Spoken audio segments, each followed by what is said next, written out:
नमस्कार दोस्तों। आज की यह वीडियो छंद पर आधारित है। छंद क्या है? देखिए छंद क्या है। तो छंद शब्द छद धातु से बना है, जिसका अर्थ है आह्लादित करना या खुश करना। यह आह्लाद वर्ण व मात्रा की नियमित संख्या के विन्यास से उत्पन्न होता है। इस प्रकार छंद की परिभाषा होती है वर्णों या मात्राओं के नियमित संख्या के विन्यास से यदि आह्लाद पैदा हो तो इसे छंद कहते हैं। छंद का दूसरा नाम क्या है? पिंगल। इसका कारण यह है कि छंद शास्त्र के आदि प्रणेता मतलब सबसे पहले किसने लिखा था? पिंगल नाम के ऋषि थे। छंद का सर्वप्रथम उल्लेख कहाँ मिलता है? तो ऋग्वेद में मिलता है। जिस प्रकार गद्य का नियामक व्याकरण होता है, उसी प्रकार पद्य का छंद शास्त्र होता है। तो छंद क्या होता है, छंद के भेद कितने हैं, ये सब हमारी पहली वीडियो में आप लोग देखेंगे, प्लेलिस्ट में पड़ी हुई है, जाकर देख लीजिएगा। छंद में मात्रा कैसे लगाते हैं इसके पहले वीडियो में पूरा बढ़िया से दिखाया गया, आप लोग जाकर देखिएगा। तो यदि वीडियो पसंद आए तो लाइक और चैनल को सब्सक्राइब जरूर कीजिएगा। अब आगे है छंद के भेद या प्रकार। तो छंद के मुख्यतः 3 भेद होते हैं। पहला वर्णिक छंद, जिसको वृत्त भी कहते हैं, जहां वर्णों की गिनती होती है वहां वर्णिक छंद होता है।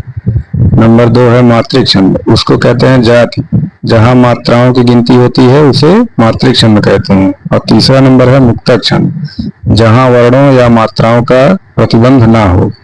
छंद की बात करें तो दोस्तों छंद के अंग कितने होते हैं, सबसे पहले याद रखना कि छंद के जो अंग होते हैं वो 6 अंग के रूप में हम मानते हैं। होते तो कहे जाते हैं 8, लेकिन 6 मुख्य रूप से मानते हैं, जिसमें इंपॉर्टेंट क्या है सर? 3, 4, 5। पहला क्या है सर? चरण या पाद होते हैं। जब भी हम छंद में पढ़ते हैं तो उसमें पहला चरण, दूसरा चरण वो होता है। वर्ण और मात्रा, हम कोई भी शब्द को लिखते हैं वो वर्ण से लिखा जाता है और उस पर हम मात्रा का यूज करते हैं, तो हम कहते हैं सर मात्रिक छंद। यति क्या होता है, गति क्या होता है, तुक क्या होता है? Very very most important. इसको क्वेश्चंस को यहां पर नजरअंदाज नहीं करना है, यही तो पूछा जाता है। गण क्या है, इससे भी क्वेश्चंस आते हैं, ठीक है। लेकिन अब हम पहले बात कर लेते हैं सर यति का प्रयोग। हम केवल इनमें से 3 चीजें देखेंगे, यति, गति, तुक, फिर हम चलेंगे सोरठा, दोहा, कुंडलिया, सब कुछ देख लेंगे इस वीडियो में। तो यार सुनिए, पहले अगर हम बात करते हैं यति, तो यति को समझने से पहले आपको यति, गति और तुक के बारे में आपको फैक्ट समझना है कि जब भी हम चलते हैं, जब भी हम किसी भी जगह जाते हैं, तो हम कहते हैं कि भाई थक गए हैं, रुक जाएं, थोड़ी देर विश्राम कर लें। तो हम कहते हैं सर विश्राम करने के लिए हमारी थकावट थोड़ी सी कम हो जाएगी, यानी कि कहीं जाने पर हम विश्राम करते हैं तो वो भी रुकना होता है। और जब हम लिखते हैं तो हम कहते हैं विराम चिन्ह का यूज करते हैं। लिखने के समय जब हम रुकते हैं तो हम कहते हैं अल्प विराम, अर्ध विराम। लेकिन जब हम बोलते हैं छंद के रूप में, जब हम छंद के रूप में हम लयबद्ध तरीके से बोलते हैं तो हम रुकते हैं, तो उसको हम यति कहते हैं। कैसे? कि जैसे हम कोई दोहा पढ़ रहे हैं तो हम उसके बीच में हम सांस लेते हैं। अब सांस कैसे लोगे? जैसे मैं आपको यहां पर एक उदाहरण दे रहा हूं, पवन तनय संकट हरण, अब हम कहेंगे मंगल मूरत रूप, राम लखन सीता सहित हृदय वसय सुरभूप। जहां पर हम कौमों की बात करते हैं, जहां पर सांस लेने की बात करते हैं, वहीं दोस्तों हम यति कहलाती है। यानी रुकने के स्थान को यति या विराम कहते हैं। पवन तनय संकट हरण, रुक गए। मंगल मूरत रूप, राम लखन सीता सहित, रुक गए। हृदय वसय सुरभूप, कंफर्म हो गया। सांस लेने की प्रकृति को हम क्या कहते हैं सर? यति कहते हैं। अब बात आती है गति क्या है। लय या प्रवाह को हम गति कहते हैं, नहीं तो आप यति को ही लय मार दो। तो ऑप्शंस में आपको बड़ा ही सही तरीके से चुनाव करना है कि यति विराम है और गति लय है। वार्णिक छंदों में इसकी आवश्यकता नहीं होती है, लेकिन मात्रिक छंदों में इसकी आवश्यकता होती है। तो हम मात्रिक पढ़ रहे हैं, जैसे पवन तनय संकट हरण, मंगल मूर्ति रूप, राम लखन सीता सहित हृदय वसय सुरभूप। हम थोड़ा सा लय में आपको बताए हैं, और अगर मैंने इस लय में आपको बताया तो कंफर्म पक्का हो गया होगा कि आप समझ गए होंगे, आप समझाने की कोई जरूरत नहीं। छंद को पढ़ते समय जब हम लयबद्ध की चीज की बात करते हैं तो वो होता है हमारा गति। क्लियर? अब हम बात करते हैं लास्ट पॉइंट तुक की। तुक क्या है? चरणों के अंत में एक जैसे वर्णों की आवृत्ति को तुक कहते हैं। जैसे ऊपर एग्जाम्पल में आपको लिख रहा है, पवन तनय संकट हरण मंगल मूर्ति रूप रूप और राम लखन सीता सहित हृदय वसे सुरभूप। जो ऊपर वाला रूप है और नीचे वाला भूप है, ये क्या होते हैं? ये तुक होते हैं। याद रखिएगा, लास्ट वर्ड के दोनों लाइन में रूप और भूप है ना, बिल्कुल सेम सेम निकल रहे हैं, तो ये होता है तुक होता है। इसमें क्या होता है? चरणों के अंत में एक जैसे वर्णों की आवृत्ति को तुक कहते हैं। संस्कृत में तुक का महत्व नहीं है, लेकिन तुक ही छंद का प्राण है, ये भी याद रखना। तो क्वेश्चन में आए कि निम्नलिखित में से कौन सा छंद प्राण है, किसका छंद प्राण है डॉट डॉट, तो वो हो जाएगा तुक हो जाएगा। बात आती है गढ़। गढ़ दोस्तों आपके एग्जाम में केवल ये पूछता है कि कितने होते हैं, ज्यादा नहीं आता है। लेकिन अभी मैं बात करूंगा भाई मात्रिक और अर्ध सम्मात्रिक छंद से जो क्वेश्चंस बनते हैं यहां से, ठीक है। अब बात आती है गढ़ क्या है। गढ़ दोस्तों संख्या क्या है? 8 होती है। 3 मात्रिक वर्णों के समूह को गढ़ कहते हैं। गणों की संख्या 8 होती है। इनके नाम और तीनों वर्णों के आदि मध्य और अंत में कहां लघु और कहां दीर्घ होगा, इसे समझने के लिए निम्नलिखित सूत्र का स्मरण रखें। गढ़ की संख्या कितनी होती है? 8। या माता राज भान भानस लगा, अब मतलब यगड़, या से मगड़, तगड़, रगड़, जगड़, भगड़, नगड़, सगड़। ये क्या है सर? 1 2 3 4 5 6 7 8, ये क्या होते हैं सर? ये होते हैं गढ़ होते हैं। आपको केवल संख्या याद रखनी है, टेंशन नहीं लेने का। हम बात कर रहे हैं छंद की, तो छंद में सबसे पहले आपको लघु मात्रा और गुरु मात्रा गिनना आना चाहिए। गिनना आना चाहिए तो भैया हमें कोई भी शॉर्टकट नहीं अपनाना है, पूरा ज्ञान लेना है पूरी वीडियोस में। हम कहते हैं सर लघु क्या है? लघु दोस्तों होती है, इसको हम कहते हैं सर हस्सो भी कहते हैं। क्या सर? हस्सो भी कहते हैं। छोटी मात्रा जिसमें होती है वो लघु होता है, या छोटा आ, छोटी ई, छोटा ऊ, री। गुरु क्या होता है? गुरु इस तरीके का सिंबल होता है, और बड़ा आ, ई, ए, ओ, औ, उ और अनुस्वार मतलब जितने भी अंग आह की बात करते हैं, ठीक है। यह आपको कंफर्म हो गया। ये मैंने क्यों बताया? क्योंकि अभी मैं जब आपको एग्जाम्पल दूंगा तो मात्राएं गिननी पड़ेंगी।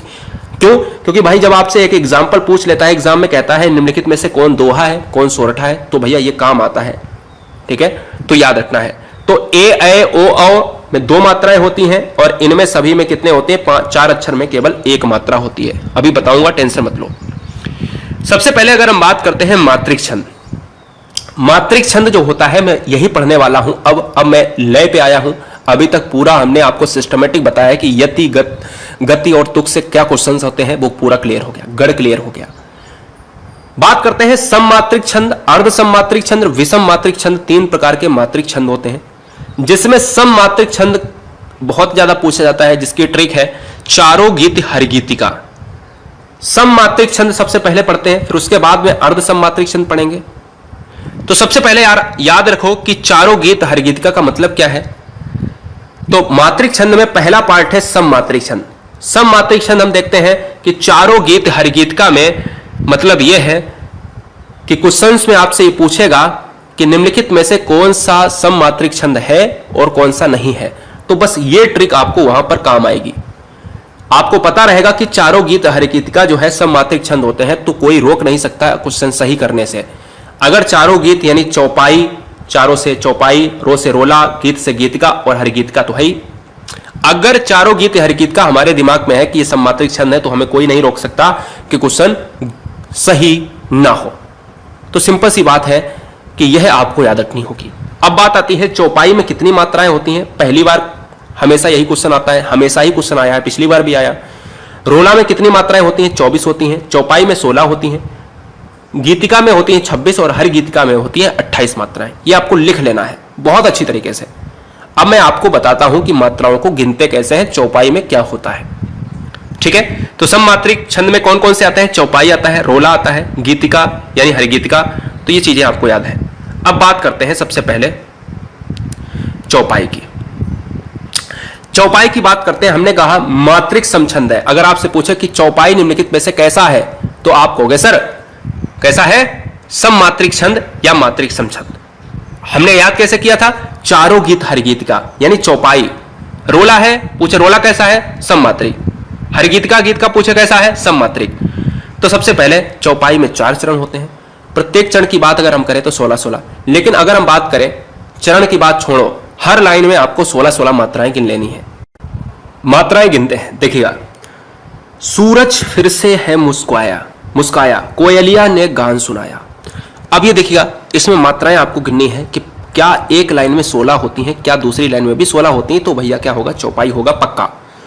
सूरज हमने कहा बड़ा है ऊ, तो 2 लेनी है, 2। इसमें छोटा है तो 2 1 3, 3 1 4, 5 6 7 8 9 10 11 12 13 14 और 15 16। अब कहोगे सर कैसे हो गया? ये देखो, बड़ा ऊ है 2 ले लिया था, इसमें सर छोटा है 1 ले लिया था, इसमें छोटा है 1 ले लिया था, इसमें छोटा है 1 ले लिया था, इसमें छोटा है 1 ले लिया था, इसमें बड़ा है ए है ना, बड़ा है 2 ले लिया था, इसमें भी बड़ा है मात्रा, इसमें भी 2 ले लिया, इसमें छोटी मात्रा 1 ले लिया, इसका 1 और इसका 2 और इसका 2, 1 हो गया, 2 3 हो गया, 4 5 हो गया, 6 हो गया, 7 8 हो गया, 9 10 हो गया, 11 हो गया, 12 हो गया, 13 हो गया, 14 हो गया, 15 16। समझ में आ गया? अब तो मैंने अच्छी तरीके से समझा दिया।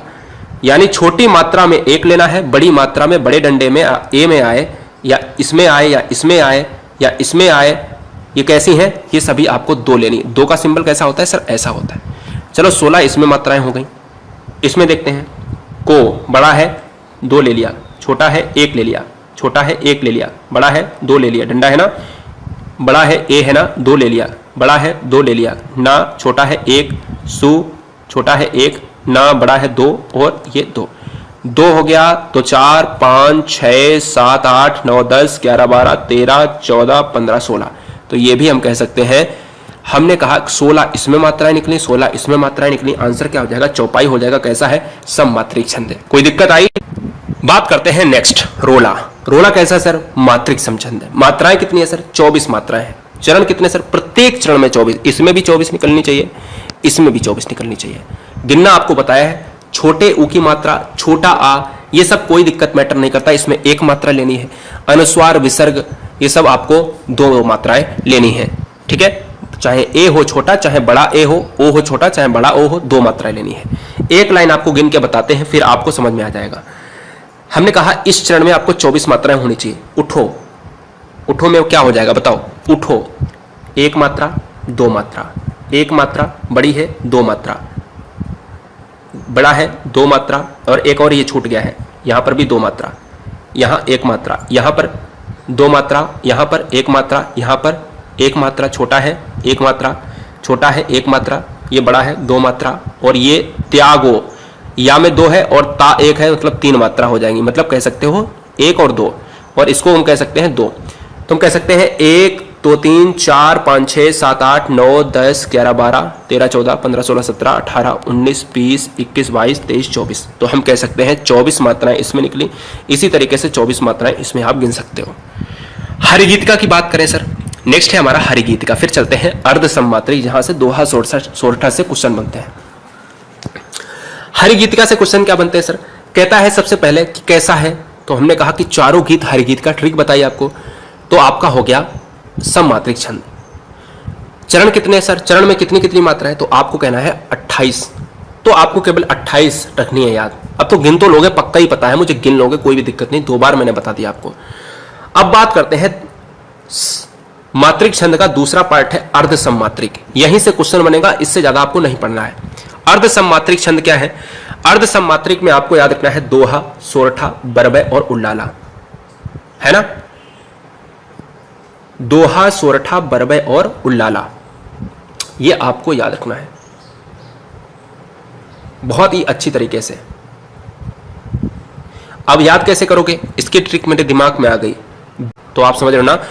जब कहे आपसे चारों गीत हरिगीतिका कैसे हैं, तो वो सममात्रिक हैं, जिसमें आपसे क्वेश्चन कैसे पूछता है कि निम्नलिखित में से दोहा, दोहा कैसा छंद है, और ऑप्शंस होंगे सममात्रिक, अर्ध सममात्रिक। तो आप कैसे मारोगे?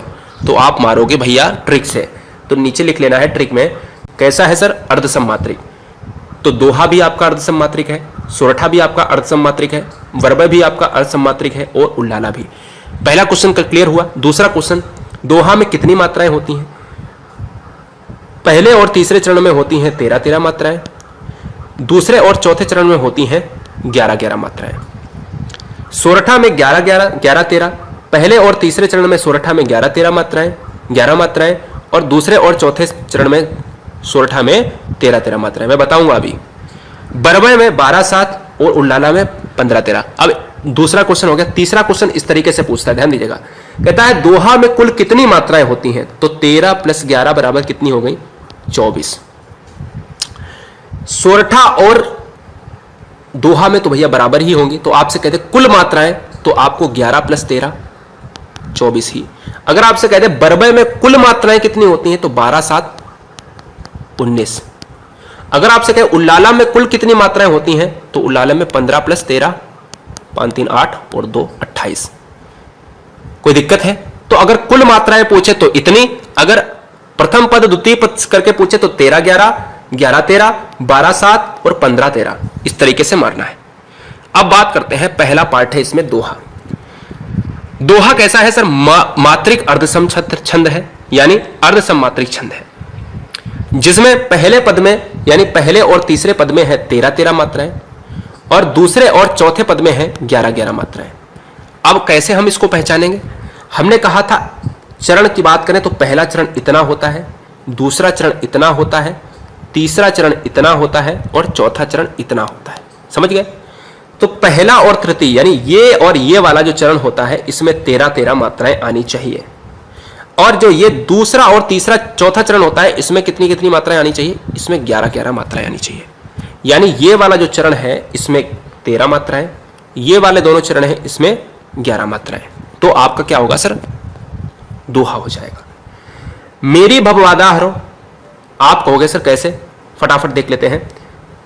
1 2 3, यहां पर 2 आएंगी। मेरी एक ही मात्रा में 2 2 2 1 1, बाधा 2 2 1, इसमें भी 2, इसमें भी 2, धा में 2, ना में 2, गा में 1, री में 1, सो 2 और ये में कितना है? या है ना, 1 है। गिनो 2 2 4 5 6, ठीक है, 7 8 9 10 11 12 13। अब देखो इस वाले चरण में कितनी हो गई सर? 13 हो गई। अब इसमें गिन लो 2 2 4 2 6 7 8 9 10 11। अब हमने कंफर्म बता दिया है कि इसमें अगर 13 हो गई, इसमें 11 हो गई, तो आगे में कितनी होंगी सर? आगे में फिर 13 होंगी और आगे में फिर 11 होंगी। तो कंफर्म हो गए आप कि पहले तीसरे चरण में आपकी होंगी 13, दूसरे और चौथे चरण में आपकी होंगी 11। ये क्या होता है सर? दोहा होता है। सोरठा की बात करें, सोरठा एक अर्धसममात्रिक या मात्रिक अर्धसम छंद है, उल्टा होता है बिल्कुल दोहा से। पहले और तीसरे चरण में होती हैं 11-11, दूसरे और चौथे चरण में होती हैं सर 13-13 मात्राएं। आपको गिन लेना है, कोई भी दिक्कत नहीं आएगी। आप एक बार ट्राई करो, गिनो। वही वाला मेथड जो ऊपर बताया था, लघु में कौन कौन सी गिननी है? 1 मात्रा गिननी है। दीर्घ में कैसे कैसे गिननी है? गुरु में 2 मात्राएं गिननी है। ठीक है। अब बात आती है नोट में कि दोहा सोरठा का उल्टा होता है। क्वेश्चन में आपको लिखकर आ जाए कि सोरठा का उल्टा क्या होता है, तो दोहा। दोहा का उल्टा क्या होता है? सोरठा। क्लियर हो जाएगा? बहुत अच्छे। विषम मात्रिक छंद में एक आपको पॉइंट बताते हैं। विषम मात्रिक छंद में ज्यादा दिमाग नहीं लगाना। कुंडलिया आता है। कुंडलिया आपसे कहता है, कुंडलिया आपसे क्वेश्चन में आएगा कि कुंडलिया निम्नलिखित में से किसका संयोग है। ये क्वेश्चन आपसे पूछेगा और नीचे example A B C D दिया होगा। तो कुंडलिया में आपको वही ऑप्शन लगाना है जिसमें दोहा प्लस रोला दिया हो। दोहा प्लस रोला दिया हो। ठीक है, दोहा प्लस रोला दिया हो, वो आपको कुंडलिया लगाना है। बहुत ही बढ़िया है, बहुत ही अच्छी तरीके से इस चीज को देखो। छप्पे में रोला और उल्लाला याद कैसे करोगे? यू से उल्लाला और आर से रोला और छा से छप्पे। यू आर छप्पे कैसे याद करोगे? यू आर छप्पे। जब 1-2 बार बोलोगे तो आपको याद हो जाएगा। छप्पे बराबर क्या होता है? रोला प्लस उल्लाला। और कुंडलिया बराबर क्या होता है? दोहा प्लस रोला होता है। लास्ट में बता रहा हूं बनावट की बात, एक बार फिर से बता रहा हूं कुंडलिया को। विषम मात्रिक छंद है कुंडलिया, और कुंडलिया का संयोग होता है। ये क्वेश्चन बहुत ही इंपॉर्टेंट है, मैं दोबारा फिर से बता रहा हूं। 1 दोहा प्लस 1 रोला बराबर क्या बनता है सर? कुंडलिया बनता है। और 1 दोहे में होता है 13-11 मात्राएं और रोले में होती हैं प्रत्येक पद में 24-24 मात्राएं, जो हम